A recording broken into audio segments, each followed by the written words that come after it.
Manhattan के culture project में दिखाया जाने वाला स्टेज ड्रामा बिट्रेड 3 ऐसे इराकियों के मुतालिक है जिन्होंने बगदाद में अमरीकी सिफारत खाने के लिए मुतरजम के फ़राइज़ सरअंजाम दिए।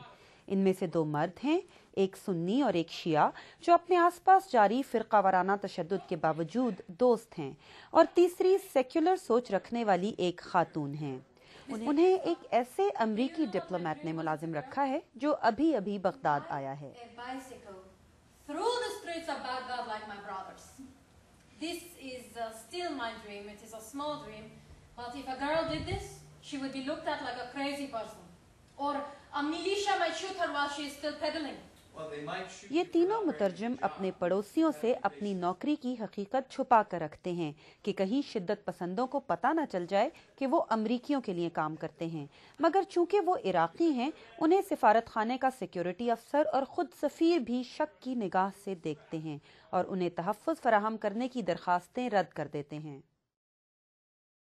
मुसन्निफ जॉर्ज पैकर ने इन 3 किरदारों की बुनियाद उन बहुत से इराकियों को बनाया है जो अमरीकियों के लिए काम करते रहे हैं और जिनके उन्होंने इंटरव्यू किए। Many of them now live kind of entirely on American terms. They live on military bases. Some of them don't even go home because it's too dangerous or because their cover has been blown. They're really completely dependent. I'm not promising anything. We're getting threats. All of you? Intisar? Every look is a threat. Oh. A look. And it can't be every look. Come on, our polling shows 45% of Iraqis support the interim government, which is an American ally. पैकर के मुताबिक इराकी पनाहगज़ीनों में से बहुत कम को America में बसने की इजाज़त दी गई है, जबकि दूसरे ममालिक में हज़ारों इराकियों ने पनाह ली है। बुश इंतज़ामिया ने इस सूरत हाल को बदलने का वादा किया है और कहा है कि इस साल 12,000 इराकी पनाहगज़ीनों को अमेरिका में बसाया जाएगा।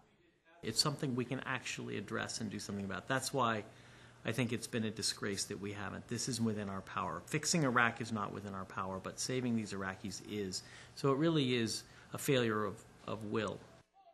पैकर का कहना है कि उन्होंने ये मजमून इसलिए लिखा था कि इन इराकियों के हालात लोगों के सामने पेश किए जाएं और अब इसीलिए ये स्टेज ड्रामा लिखा है कि इस मसले पर रोशनी डाली जा सके। आयशा तंजीम, वॉइस ऑफ अमेरिका, न्यूयॉर्क।